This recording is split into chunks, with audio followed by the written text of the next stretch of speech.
Welcome to the Joint Review Board for the City of Franklin, Oak Creek, and School District. And the time is now 3:22, and I will call roll. And Paul Blaze. Here. For the Oak Creek School District, Franklin Oak Creek District. Chad Noel for MATC. Here. And Celia Benton for the County of Milwaukee. Here. All right. And I'm John Regetz. I'm the city's representative. And Sally Smits is excused.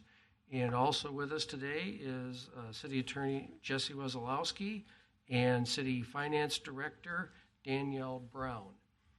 And so our first order of business is the minutes of October 25, 2023 annual meeting, and I'd entertain a motion to approve. I move to approve the minutes. Is there a second? I second. All those in favor signify by saying aye. Aye. Aye. Opposed, same sign. And the motion is carried. Our next order of business is review of the annual PE 300 finance reports for our TID districts and the performance of the City Tax Incremental District number 8, located in the Oak Creek Franklin School District, as required by Wisconsin Statute 66.1105, subsection 4M, subsection F. And doing that for us today, making that review, is the Finance Director, Danielle Brown. Madam Director, you have the floor. Okay. So TID 8 is the Franklin Business Park, which is also the overlay for TID 4 that closed last year. That was created in May of 2020. This TID district has roughly $89.1 million of incremental value as of 2024. And as you heard me state previously, that correction will be made next year because the actual value for TID 8 is $138.2 million. So it's a significant difference that we will see in correction next year. This TID district has $3.5 million in outstanding debt. That was through December 2023. The project plan is still in process. What I can say is there are a few NDAs and confidence that do have some future development that will be going into TID 8 to generate some significant increment over there. The actual TID 8 development assumptions that were created back in 2020 stated that there was going to be roughly $125 million in value. We do anticipate it going above that. Future development of Elm Road has also been discussed.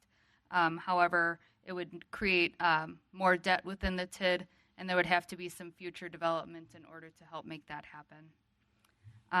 Current projections do show that the TID should close 1 year early in 2040, but again, the future developments within the next few years should help determine what the actual final closure date and expenditure period date is for TID 8. Going over the PE 300, the TID fund balance at the beginning of the year was a negative $1.2 million. It just wasn't generating increment those first couple of years with a lot of development happening. Tax increment that was generated in 2023 was $204,000. It had around $39,000 in investment income. And then we did have a MMSD Green Solutions grant that we were funded for in 2023, $874,000. So our total revenue in 2023 was $1.1 million. We had a few large projects in TID 8, one of them being the transmission lines being relocated.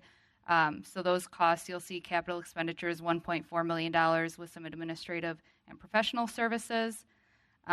The interest payments were on that $3.5 million debt borrowing, $76 million. We didn't pay any principal payments in 2023 or 2024. Those principal payments should start in 2025. There was no developer grants to be paid out, so the total expenditures was $1.7 million, leaving us still in the negative. However, we anticipate a surplus of roughly $400,000 at TID closure. there's no questions, that's all I have for TID 8. Any questions? Nope. Very good. So that concludes our business items for today. I'd entertain a motion to adjourn. I so moved. Second. All right. And do we? Yeah. All those in favor signify by saying aye. Aye. Opposed, same sign. And the motion carries. And we are adjourned.